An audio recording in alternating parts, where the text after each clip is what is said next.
Mesdames et messieurs, bonsoir et très heureuse de vous retrouver à travers cette grande édition d'information sur la chaîne nationale. Veuillez nous excuser pour ce quelques couacs techniques constatés à l'entame de ce journal. Il est arrivé à Kananga, chef-lieu de la province du Kasaï central, ce mardi 24 décembre à 15h. Le président de la République, Félix Antoine Tshisekedi Tshilombo, accompagné de son épouse Denise Nyakeru Tshisekedi, a eu droit à un accueil délirant. Regardez.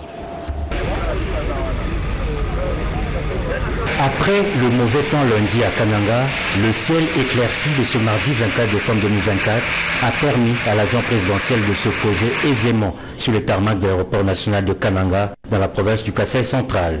Et d'honneur bien rangé, comité d'accueil constitué, le président de la République en compagnie de la première dame a été fleuri à sa descente d'avion par deux fillettes avant de recevoir des mots de bienvenue du gouverneur de province, Joseph Moïse Kamboulou. Le couple présidentiel a ensuite salué les différentes personnalités alignées sur le tarmac de l'aéroport. Le premier citoyen du pays a quitté les installations aéroportuaires à pied et a pris un bain de foule pour communier avec la population qu'il a ovationné tout au long de son parcours.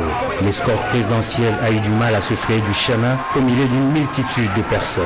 Une procession qui s'est poursuivie jusqu'à la place de l'Indépendance, lieu du meeting. Arrivé sur place, le chef de l'État a été introduit par le gouverneur de province. Lors de sa prise de parole en Chiluba, Félix Antoine Tshisekedi Tshilombo est avant tout revenu sur le rendez-vous manqué de lundi, suite aux mauvaises conditions météorologiques, demandant à ses concitoyens de rendre grâce à Dieu qu'il a voulu ainsi. Il a ensuite remercié cette population qu'il a élue massivement en décembre 2023. Une inquiétude tout de même de sa part. Je n'ai même pas fait une année, mais vous vous inquiétez. Qui vous a dit que je ne réaliserai pas ce que je vous ai promis? S'est interrogé le chef de l'État. Et c'est sur ces entrefaites qu'il a indiqué que tout va commencer par la réhabilitation de la route Kananga-Kalamba-Mbuji. Il est venu personnellement inspecter les travaux. Mvumutuma ministre wa infrastructure alors kubanga mijimu njimu so kumanya bwani eske mijimu mina mibangani chinji nulaya lelu mumesu mwanzambi ujukumulu nchani chakujikija manda yani njila wakalamba mujika jimujika to. Au sujet de l'accès à l'énergie électrique, des assurances du chef de l'État ont été données. Des études sont déjà réalisées en ce qui concerne la construction de la centrale hydroélectrique de Mbombo, dont les travaux vont débuter au premier trimestre 2025. L'emploi des jeunes, l'accès aux services sociaux de base, la paix dans l'Est et le pouvoir d'achat des Congolais n'ont pas été omis. Quant à la réforme de la Constitution, le président de la République a dit qu'il ne suivra que la volonté du peuple. C'est ce que vous déciderez que nous allons exécuter. On ne peut pas nous empêcher de réfléchir. Au cours de cette tournée, le chef de l'État va inspecter les travaux lancés dans le cadre du programme de développement de 145 territoires, ainsi que d'autres projets, notamment dans le domaine de la santé, comme ce fut le cas ce même mardi à l'hôpital provincial général de référence de Kananga, en cours de réhabilitation. Plusieurs notables de ce coin de la République se sont exprimés juste après l'adresse du chef de l'État. Ils sont au micro de nos reporters. Regardez. Le président de la République effectue une itinérance dans le pays, de venir d'abord remercier les compatriotes qui l'ont massivement élu, premièrement. Deuxièmement, le président de la République vient non pas seulement rencontrer et échanger avec les Congolais, mais surtout les écouter. Il y a les messages de travaux en cours, notamment le début de l'exécution des 6 engagements. Ensuite, il y a les problèmes locaux que le président de la République rencontre. Le président de la République est entouré pour pouvoir inspecter les chantiers, voir ce qui est fait et donner des instructions pour donner du tonus aux travaux actuellement, les questions d'électricité, les questions de route. Ces débats que lui il a trouvé, ces débats que lui il a vu prendre corps sur la révision pour le changement. Donc moi je suis changiste. Je pense qu'il faut arriver à refonder l'État sur base d'un nouvel acte constitutionnel qui se fonde dans la Constitution, c'est-à-dire l'article 100 de la Constitution. Il y a des bases solides que le plan Lervig a déjà mis en place.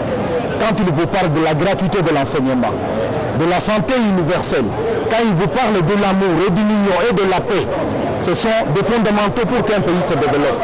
Je dis à ceux-là, à mes frères de cette province, qui sont là pour diviser, pour nuire, ils sont du mauvais côté. Il est temps qu'ils viennent derrière le chef de l'État pour pouvoir réaliser tout son demande de besoin dans cette province. La population est donc accueillisse d'une façon chaleureuse notre président de la République, qui est notre Moïse. Donc la position, il faut la changer. Je demande à la population de soutenir cette action, car c'est à partir de là que notre pays va se développer. Nous souhaitons la bienvenue à son excellence, la foule était au rendez-vous. La population a besoin que la route nationale numéro 1 soit effectivement finie. Mbuji-Mayi aussi attend l'arrivée du président de la République sur son sol. Sur place, le premier vice-président du Sénat, José Kalalawa Kalala, a mobilisé la population de la ville pour réserver un accueil chaleureux au chef de l'État et à son épouse qui ont choisi de passer les festivités de fin d'année dans le Grand Kasaï. Anita Luamboa et José Dimoneke, nos envoyés spéciaux, nous en parlent. Mbuji-Mayi sous la fièvre de l'accueil du président de la République, Félix-Antoine Tshisekedi.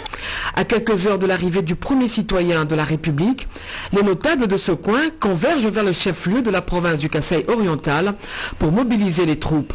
Parmi ces dignes fils du terroir figure le premier vice-président du Sénat, José Kalalawa Kalala, autorité morale de l'Union pour les valeurs tshisekédistes, dont la capacité mobilisatrice n'est plus à démontrer. Accueillie en triomphe, la population de la ville de Mbuji-Mayi a improvisé une marche à pied de l'aéroport de Bipemba jusqu'au lieu du meeting, une manière pour elle de communier avec celui qu'ils appellent affectueusement Jokal. Dans son nom, José Kalalawa Kalala, premier vice-président du Sénat, a invité ses compatriotes à faire montre de leur hospitalité légendaire tout en réservant un accueil chaleureux au président de la République.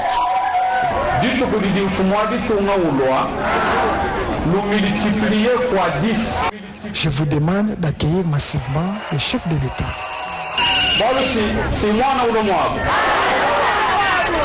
Actualité oblige, José Kalalawa Kalala a saisi l'occasion pour sensibiliser la population sur la révision ou le changement de la Constitution, une initiative du président de la République.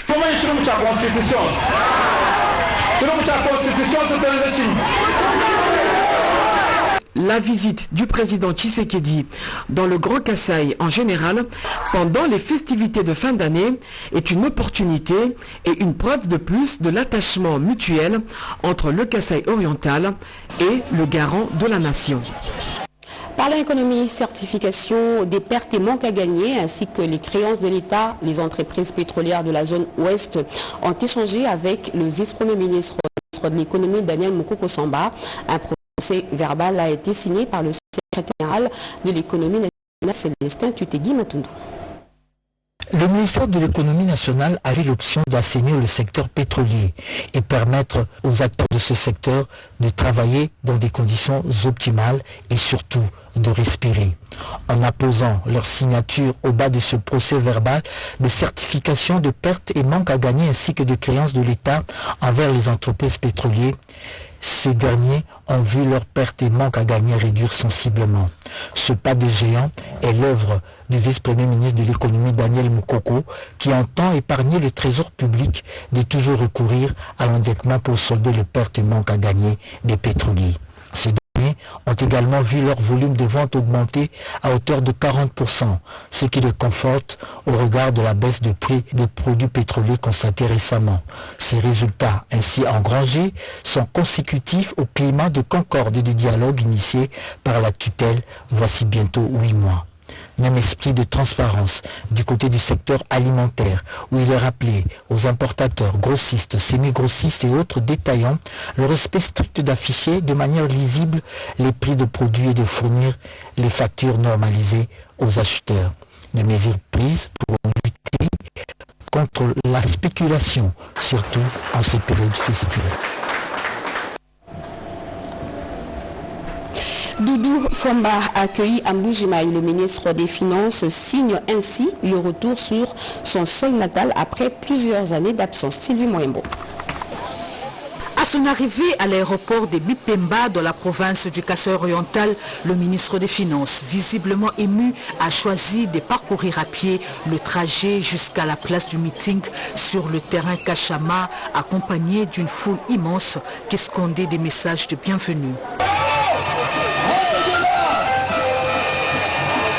Sur place, Doudou Fouambali Koundé Libotaï a exprimé sa profonde gratitude pour cet accueil chaleureux qui illustre l'attachement des habitants à leurs racines et à leurs leaders. Dans son mot des circonstances, l'argentier de la République a transmis un message clair et unique, celui d'organiser un accueil exceptionnel pour le président de la République, Félix Antoine Tshisekedi Tshilombo, lors de sa visite imminente en Mbujimayi. Se positionnant comme acteur de cette préparation de l'arrivée du chef de l'État, le ministre des Finances a insisté sur l'importance de l'unité et de l'amour entre les communautés du Kasaï-Oriental. Il a rappelé que la solidarité et l'attente sont des piliers essentiels pour garantir un développement harmonieux et durable de la province. Ces moments témoignent non seulement de l'attachement du ministre des Finances à sa province natale, mais aussi de son engagement à soutenir les actions du chef de l'État dans le cadre de la relance socio-économique de la province. La dynamique des leaders politiques et communautaires de la Grande Orientale, conduite par son coordonnateur, est allée exprimer sa gratitude au vice-ministre de la Défense nationale, Sami Adoubango. Ce dernier, dans sa casquette du président de l'organisation des obsèques de Meda Aouchaya Senga, s'est impliqué pour la réussite des funérailles. Marie-France Zaina. Une journée pas du tout repos pour la dynamique des leaders politiques et communautaires de la Grande Orientale. Cette structure s'est entretenue avec le vice-ministre de la Défense, Sami Adoubango. La Grande Orientale a eu à perdre un grand notable, un patriarche, l'ancien gouverneur Meda Aouchaya, et nous avons voulu à travers lui, vice-ministre, transmettre le remerciement au chef de l'État, à son Excellence Madame la Première ministre, à l'ensemble du gouvernement pour son implication dans l'organisation de ces obsèques dignes de la République. Après cela, la délégation de la dynamique des leaders politiques et communautaires de la Grande Orientale, colorée des dignes filles et fils de cette province, s'est dirigée à l'Assemblée nationale pour remercier à travers Madame la questeur, le chef de l'État, les présidents des deux chambres du Parlement, les honorables députés nationaux et sénateurs. Son Excellence, Monsieur le Président de la République, a effectué une grande tournée dans l'espace Grande Orientale pour lancer les grands enjeux, et la dynamique a voulu aussi échanger avec la questeur adjointe de l'Assemblée nationale, originaire de l'espace Grande Orientale, sur les voies et moyens, comment nous allons accompagner le chef de l'État. Et nous avons été très heureux parce qu'il nous a prodigué beaucoup de conseils sur l'unité de notre espace et effectivement comment nous allons nous mobiliser pour accompagner le chef de l'État dans ce tournant historique. Le service de sécurité supervisé par le vice-premier ministre, ministre de l'Intérieur, Jacques Chabani, vient de mettre la main sur un réseau de contrebande de criminels économiques qui avait eu le vilain plaisir d'introduire clandestinement des dizaines de conteneurs de marchandises chaque jour au port de Maluku vers Kinshasa. Bobo Mokonti. Au bout d'une semaine, une série d'enquêtes policières a mis à jour un groupe autour du trafic clandestin de marchandises via un port illégal de Maluku, une commune urbano-rurale de l'est de Kinshasa. Un coulage des capitaux, ni plus ni moins, affectant ainsi négativement le budget de la République démocratique du Congo, qui repose notamment sur la douane.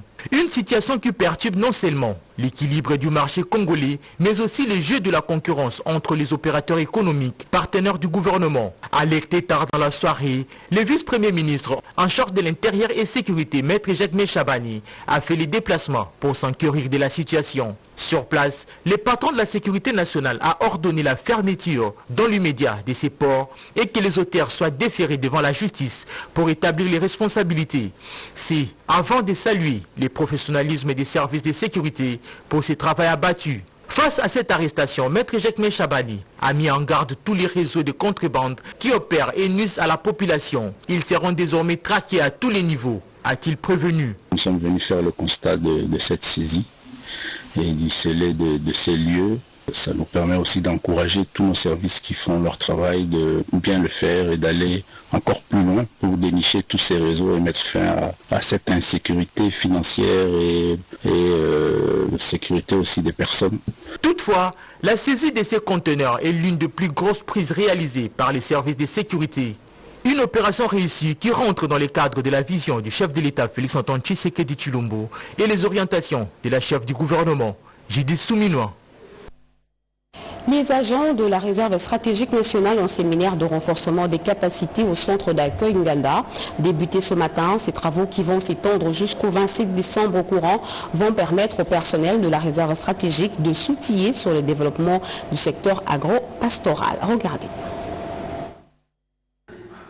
Promouvoir et développer le secteur agro-pastoral, industriel, commercial et social en République démocratique du Congo, voilà ce qu'il faut retenir des 5 jours de séance de renforcement de compétences à l'intention des agents et cadres de réserve stratégique générale.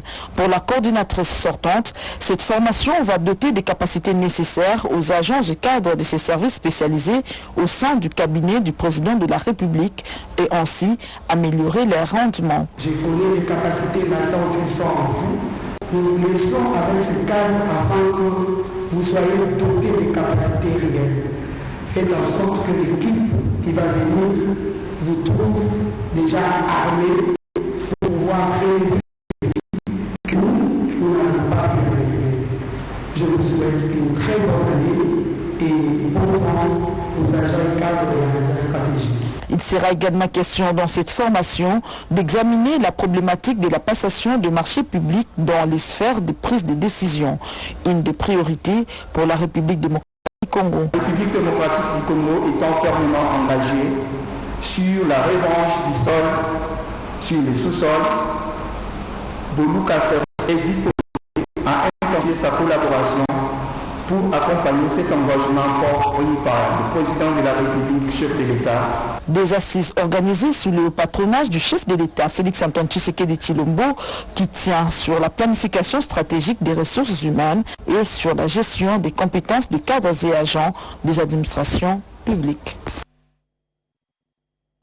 Présent à Kananga, le ministre des Mines a visité les installations de la minoterie Bio-Agro-Business pour avoir une idée sur le projet innovant axé sur le développement rural. Nadine Foutouka.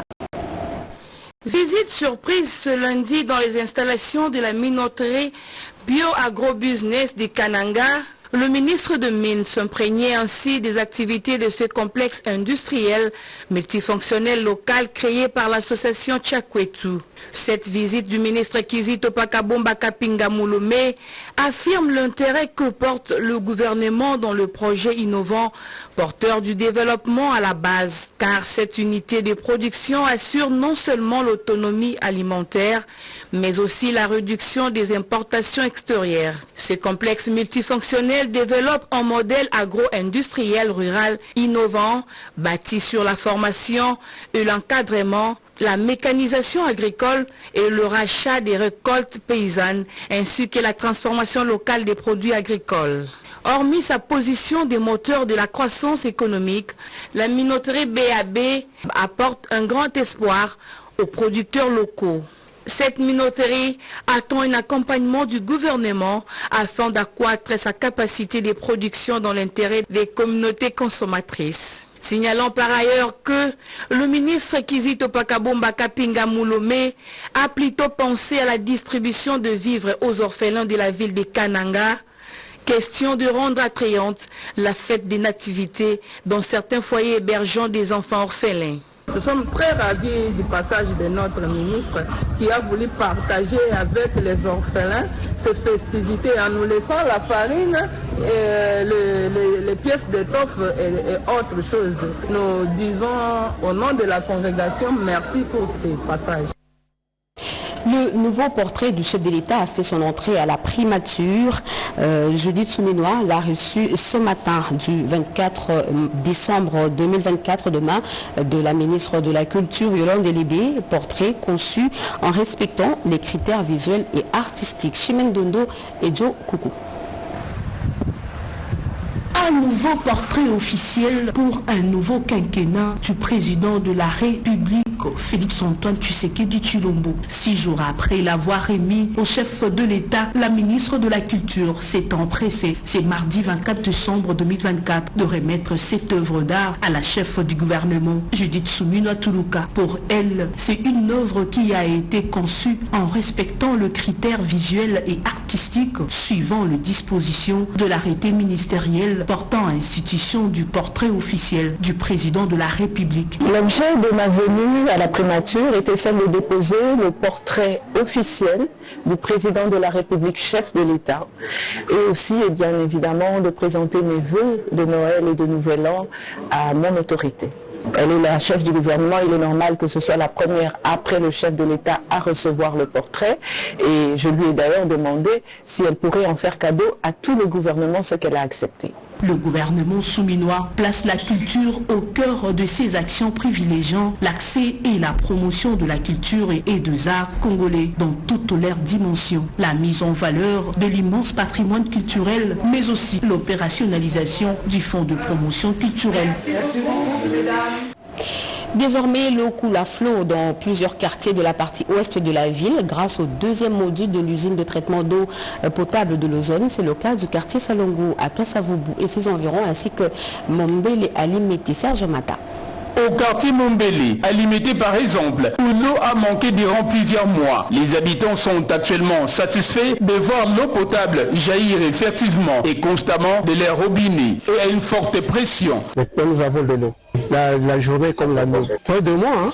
Nous remercions tous ceux qui ont fait qu'aujourd'hui nous ayons de l'eau abondamment, presque à tout moment. Cette situation est similaire en allant au quartier Salongo, à Kasavubu, qui n'était pas régulièrement desservi en eau potable de la régie des OSA. Mais ces derniers temps, en tout cas, je suis très fier de la régie des eaux. Nous avons l'eau à permanence, la pression, il n'y a même pas à discuter. D'après le directeur régional, la régie des eaux Kinshasa Ouest, ingénieur Raymond Matundu Mpaka, cette nette amélioration de la desserte en eau potable et les fruits de beaucoup d'efforts de la direction générale et des essais concluants de la deuxième phase de l'usine de traitement d'eau de Binzo-Zone. La régie des eaux, nous connaissons nos problèmes et nous avons nos solutions. C'est peut-être problème de financement qui peut-être faisait défaut, mais pour le moment, l'appui du directeur général, la direction régionale Kinshasa Ouest, il y a un montant que la direction générale a mis à notre disposition pour que nous puissions voir comment nous pouvons faire pour récupérer tous ces abonnés. Ingénieur Raymond Matundu Mpaka a à cet effet invité les abonnés à continuer à honorer régulièrement les factures de consommation d'eau potable, question de permettre à cette société du portefeuille de l'État d'accomplir sa mission, celle de donner de l'eau potable à toute la population congolaise.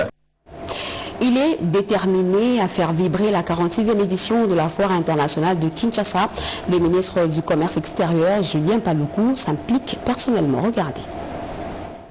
Lancé depuis le 21 décembre dernier en présence de plusieurs membres du gouvernement, députés, sénateurs, opérateurs économiques et culturels, et ce sous le thème « Foire de la promotion des échanges commerciaux pour la diversification de l'économie nationale ». La 46e édition foraine de la Foire internationale du Congo, Kinshasa-Fikin, attire de plus en plus entreprises et structures publiques privées, mais aussi la population et expatriés qui découvrent le produit Made in Congo comme les opportunités offertes par la RDC. Outre les stands pour la promotion de produits et services, le restaurant pour la promotion de la gastronomie congolaise, le terrasse et le plateau promotionnel de la RTNC, les espaces pour les jeux des enfants sont désormais disponibles. Pour bien fêter Noël à Kinshasa, le directeur général de la Foire internationale du Congo, Kinshasa-Fikin, Didier Kabampele, invite les parents d'y amener leurs enfants, mais aussi les couples et expatriés, de venir découvrir la particularité de cette première édition foraine sous le gouvernement Judith Suminwa, car la sécurité est bien assurée par les éléments de force de l'ordre. Pour remercier spécialement M. le Président de la République, chef de l'État, nous invitons encore celles des entreprises qui continuent à hésiter, à venir souscrire au stand. C'était très important parce que l'ambiance est festive ici et c'est alors que j'invite également les parents, tous les parents à amener les enfants parce qu'il y a beaucoup de parcs d'attractions ici. Rappelant qu'à l'ouverture officielle de cette édition, le ministre du Commerce extérieur, Julien Paluku Kahongia, a réitéré sa ferme détermination de moderniser la FIKIN en 36 mois et de réguler toutes les activités foraines à travers le pays pour pour ainsi matérialiser la vision du chef de l'État, Félix-Antoine Tshisekedi Tshilombo, en ce qui concerne la diversification de l'économie nationale. La République démocratique du Congo a porté sa voix à la 8e édition de la Semaine de la Sûreté 2024 à Oman, ce pays de la péninsule d'Arabie, organisé par l'OACI, Organisation de l'Aviation Civile Internationale. Cet événement a permis aux experts des pays membres de discuter des enjeux liés à la sûreté aérienne. Chez Mendondo. Parmi les thèmes centraux abordés lors de cette semaine de la sûreté de l'aviation 2024 à Oman, la cybersécurité a occupé une place prépondérante en plus de la lutte contre le terrorisme, la protection des infrastructures aériennes essentielles et l'amélioration de la sécurité de passagers. Sous la direction de Mme Natacha Bolombo Emmanuela, directrice générale adjointe chargée de la sécurité et de la sûreté de l'autorité de l'aviation civile, la délégation congolaise composée également des hauts responsables du secteur dont le directeur général de la RVA, Léonard Mbaki, le directeur de la sûreté et facilitation de l'aviation civile, Léonard Nsiyé, et d'autres responsables stratégiques, a réaffirmé son engagement en faveur de la sûreté aérienne et de la conformité aux normes internationales. La semaine de la sûreté a permis à la RDC à bénéficier d'expériences partagées par d'autres États et d'accéder aux derniers outils technologiques. Ces apprentissages sont essentiellement pour atteindre un taux de mise en œuvre effective de 75% d'ici 2027. L'objectif fixé par le plan mondial de la sûreté de l'aviation, la participation active de la RDC à la semaine de la sécurité aérienne de l'OACI et l'approbation de la déclaration de Mastak reflètent l'engagement du pays à renforcer la sécurité aérienne et la cybersécurité. En politique, l'Union congolaise, ce parti politique cher au professeur Daniel Mukoko Samba, a tenu une matinée politique à Mongafula. Membres, cadres et militants de ce parti politique veulent présenter la feuille de route du parti couvrant la période 2025-2026 après 2 ans d'existence. Rodépanda.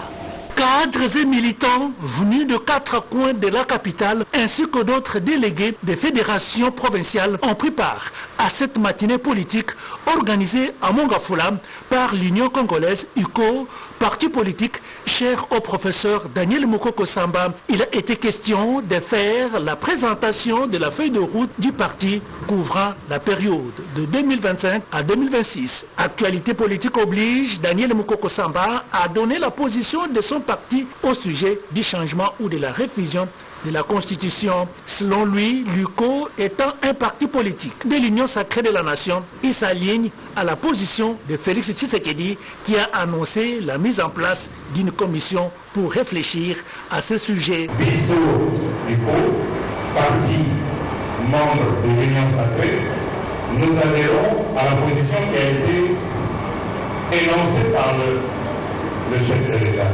Le président a dit, dans l'expérience où nous avons vivre comme président de la République, je sens qu'il y a des choses qui ne marchent pas bien. Pour cela, je veux mettre en place une commission multidisciplinaire. Une commission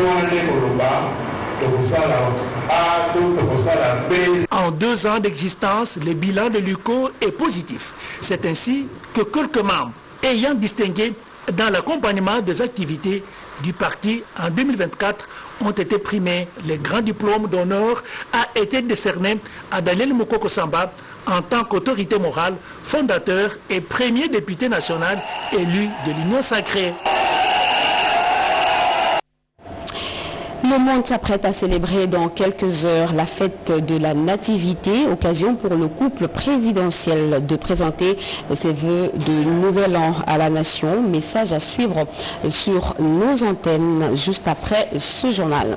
Fin de ce journal, mesdames et messieurs, merci de l'avoir suivi. Merci à vous qui nous suivez à Kananga, chef-lieu de la province du Kasaï central et partout ailleurs sur satellite. Vous êtes sur la RTNC, l'actualité continue sur nos antennes retrouvées à 23h. Cédric Kenina, moi je vous reviens la semaine prochaine. Joyeux Noël à tous. Au revoir.